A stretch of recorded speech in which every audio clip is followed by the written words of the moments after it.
Que retenir de ce voyage? Bienvenue dans mon épisode de conclusion consacré à ma série de vidéos sur mon voyage au Ladakh. Je vais tout simplement vous dire ce que j'ai ressenti à travers ce voyage, les leçons qu'on peut en tirer, parce que je pense que c'est quand même important d'en parler. Donc voilà. Donc que retenir? Déjà que c'était extraordinaire. Et je pense que je m'en rends compte maintenant à quel point ce voyage était unique pour moi. Je pense que pour les autres aussi.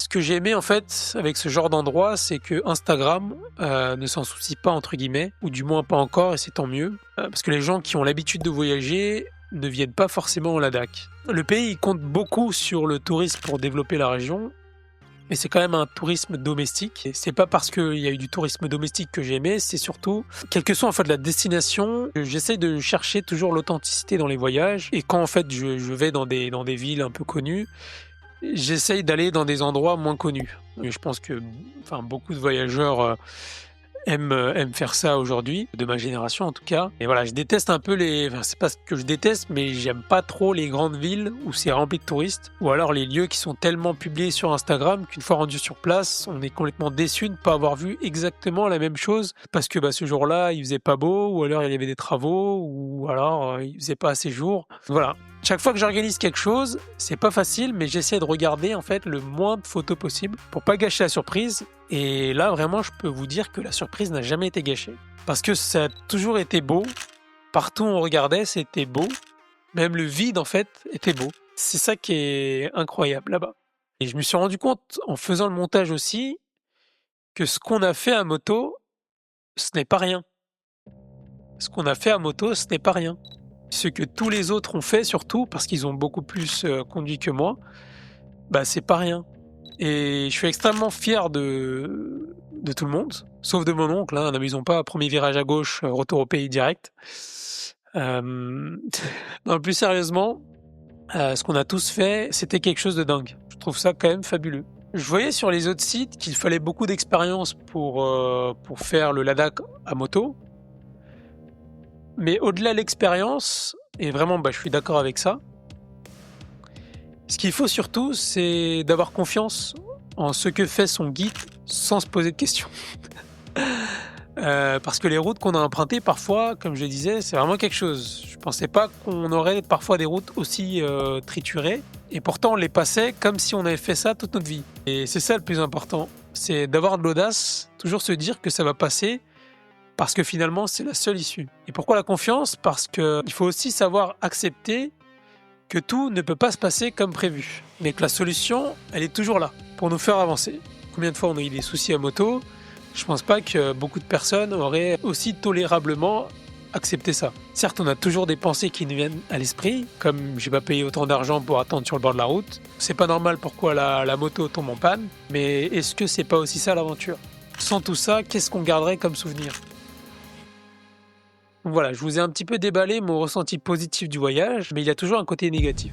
Il y a forcément un petit truc ou un grand truc ou un moyen truc négatif. Soit on en parle, soit on n'en parle pas. Mais voilà, pour moi, il faut en parler. Ce que j'ai pu ressentir de négatif là-bas, qu'en plus de la pauvreté au travers des habitations rustiques ou l'incapacité des entreprises routières à protéger les pauvres ouvriers qui travaillent sur la route, il y a un autre problème très important au Ladakh, et aussi parce qu'il concerne le monde entier. Il s'agit bien sûr du réchauffement climatique. En intro, je vous avais parlé d'un film Three Idiots qui avait été tourné donc au Ladakh et donc qui fait venir depuis plusieurs années beaucoup de touristes indiens pour se prendre en photo sur les scènes du film. Et en fait, le personnage principal, il s'inspire largement d'un homme résident au Ladakh. Cette personne, c'est Sonam Wangchuk. C'est un ingénieur indien spécialisé dans les énergies renouvelables, mais qui aujourd'hui est devenu un activiste climatique dans le but de défendre sa terre natale, le Ladakh. Sonam Wangchuk, il est né en 1966, il s'est fait connaître dans son pays pour avoir ouvert un centre de formation modèle en termes d'énergie renouvelable. Face à la hausse des températures depuis plusieurs années, vous êtes censé savoir que les glaciers y fondent de plus en plus vite, ce qui provoque sécheresse et inondations. Et ce qu'il a fait, c'est qu'il a inventé un système de récupération des eaux afin d'avoir le plus d'eau possible toute l'année pour cultiver les terres et se nourrir. Ce qu'il appelle des ice stupas, que vous voyez ici, et qui est assez ingénieux. This solution that we are working on, the Ice Stupa artificial glaciers, is about freezing the water that goes unused in winter into cones of ice. Because of this geometric shape, it doesn't melt till late spring, May, June. Now that's the time when people are dying for every drop of water. Imagine that the bucket there is the source of water. So we take a pipe upslope, put it in the stream or the lake, bury it 6 feet under the ground, and the pipe takes water down slope to the village or the desert where we want to green or plant trees. Because of the gravity, pressure builds up in the pipe. Then water comes out gushing like this. Now this sprinkling water, when it mixes with -20 air, it falls down and freezes. Over weeks, it becomes a huge mountain of ice. Et en fait, face à ce problème-là, en mars 2024, il a carrément fait une grève de la faim pour demander la protection du Ladakh en s'adressant au monde entier. Et le tout dans une vidéo diffusée sur sa chaîne YouTube, très populaire, où il est très actif. Je vous mets le lien en description. Il a des millions de vues, vraiment. C'est très intéressant les vidéos qu'il fait. Et qu'est-ce qu'il dit dans cette vidéo, concrètement? La première, c'est qu'il appelle la population des grandes villes à vivre vraiment de la manière la plus simple possible, afin de ne pas gaspiller les ressources mondiales, en disant que la région himalayenne du Ladakh est considérée comme le 3e pôle sur Terre, après le pôle Nord et le pôle Sud, en précisant qu'il y a environ 50 000 glaciers qui nourrissent en eau près de 2 milliards de personnes dans le monde, directement ou indirectement, ce qui représente en fait un quart de la population mondiale. Il insiste aussi en disant que le fait de toujours vouloir plus, consommer plus, ne fait qu'augmenter les besoins des industriels à chercher de nouvelles terres pour extraire de nouvelles ressources. Et de ce fait, les industriels, eux, ne cherchent qu'à faire profit, malheureusement, et donc ne se soucient pas des conséquences pour les habitants du Ladakh, mais aussi du monde. Et ça, c'est triste. C'est un peu ce qui se passe partout dans le monde, malheureusement.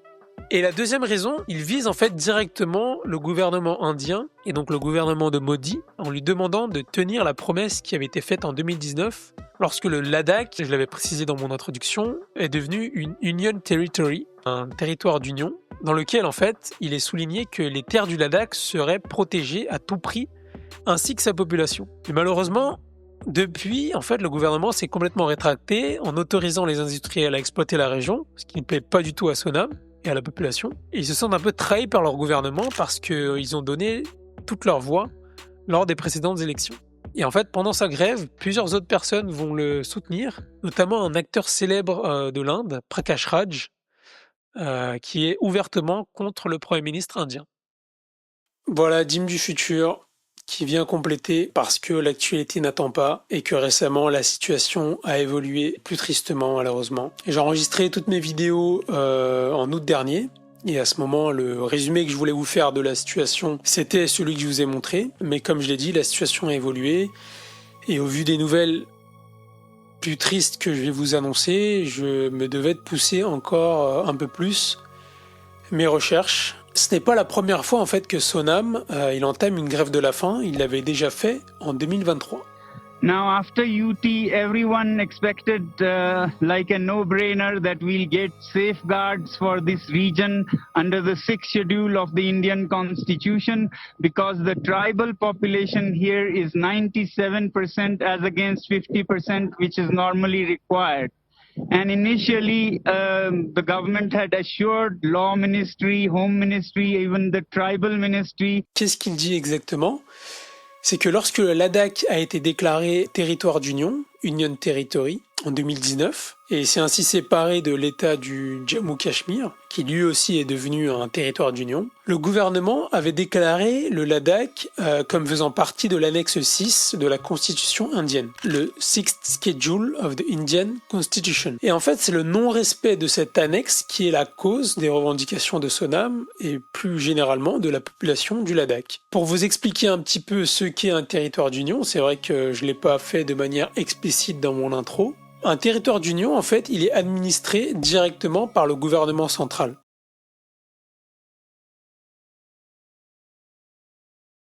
En Inde, c'est le Premier ministre qui est le chef du gouvernement, c'est lui qui est responsable de la gestion du pays. Le président n'a pas un rôle très important sur les décisions politiques, il n'est que formel, et généralement on s'assure que ce soit une personne politiquement faible quand on la nomme, puisque c'est le Parlement indien qui s'en charge. Que dit cette annexe 6 que le gouvernement avait accordé pour le Ladakh? Elle prévoit un statut spécial avec des mesures d'autonomie dans le but de protéger les communautés indigènes et tribales, avec notamment la mise en place d'un gouvernement local, les représentants, permettant ainsi d'assurer que les décisions prises par le gouvernement soient en total accord avec la population locale. But we got a UT without legislature, which means there is no democracy, there is no people's representation in deciding how Ladakh develops.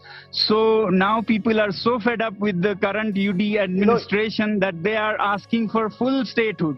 En Inde, il y a 10 districts où le Sixth Schedule est appliqué. Il se trouve dans les états du Mizoram, du Meghalaya, de l'Assam et du Tripura. Ces mesures, elles visent à maintenir l'indépendance des populations déjà en place, à faire respecter leurs coutumes, à préserver leur identité riche, plus globalement permettre une continuité de leur héritage culturel. Depuis 5 ans maintenant, le Ladakh y proteste de manière pacifique afin que le gouvernement tienne sa promesse. Et en septembre dernier, Sonam, il a de nouveau entamé une grève de la faim qui au fil des jours a rassemblé de plus en plus de monde. Mais 2 semaines après le début de cette grève, la situation s'est tendue. En fait, face à l'inaction du gouvernement de Modi qui, depuis 5 ans, a resté silencieux, la protestation, elle a évolué de manière un peu plus virulente. Ce qui jusque-là était en fait un simple rassemblement statique s'est transformé en une marche plus dynamique. Des jeunes manifestants ont mis le feu aux locaux du pouvoir en place, le BJP,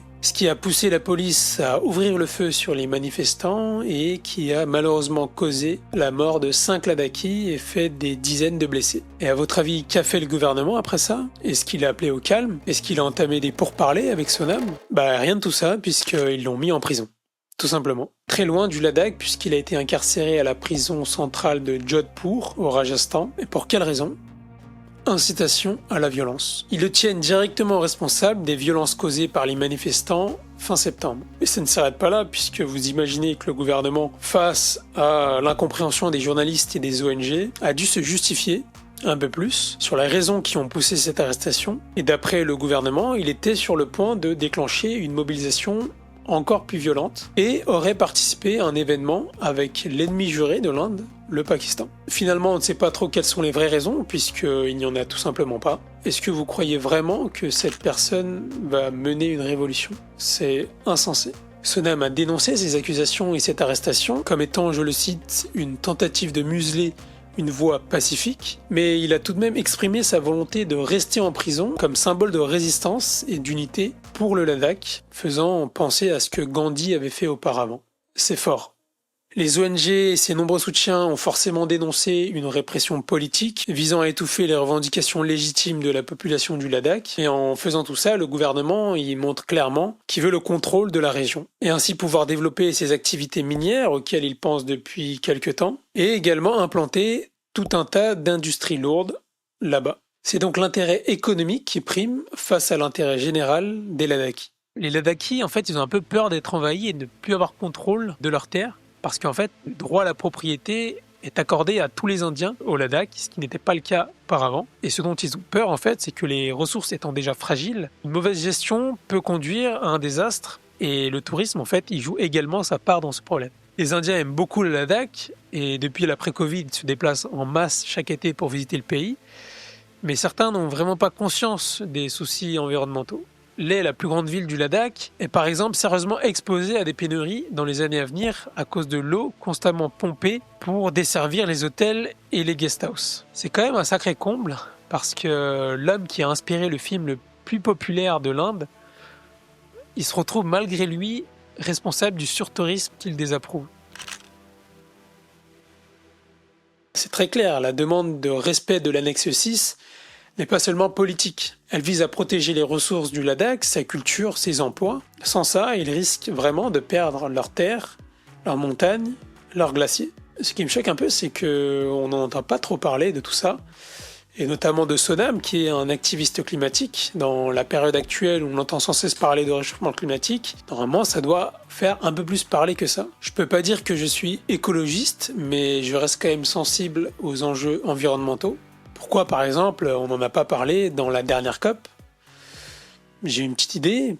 Est-ce que ce ne serait pas pour pas froisser un pays qui déjà a du mal à faire convaincre lors de ces rassemblements sur le climat?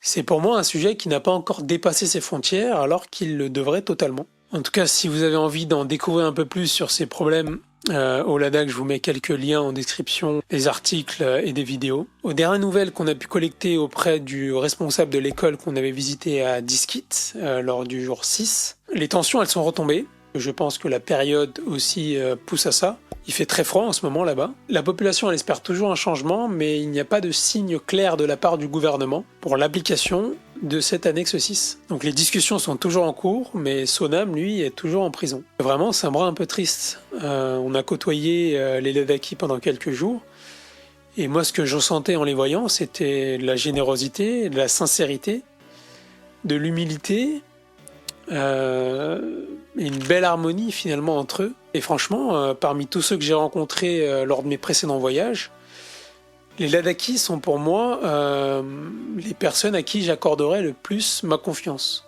Quand j'apprends tout ça, forcément, je trouve ça injuste et dégueulasse. Et c'est pourquoi j'espère que la situation elle évoluera de manière plus positive le plus rapidement possible pour Sonam et les Ladakis. Qu'en pensez après vous avoir dit tout ça? C'est difficile, on se pose la question si on aurait finalement dû aller au Ladakh ou pas. Qu'est-ce qu'on a gagné personnellement en allant au Ladakh? Du plaisir, des relations, des découvertes, des souvenirs. Mais collectivement, qu'est-ce qu'on a gagné avec la population du Ladakh? Est-ce que le tourisme s'enrichit au détriment de la nature? Est-ce que sans le tourisme, les locaux vivraient heureux? Tant de questions, toujours les mêmes finalement, mais jamais la bonne réponse. J'en profite, merci du coup à toutes les personnes qui ont regardé mes épisodes, ça me fait vraiment plaisir et n'hésitez pas à me dire lequel vous avez préféré et si vous avez envie que je continue ce format, même si ça va être très compliqué, mais bon, on sait jamais.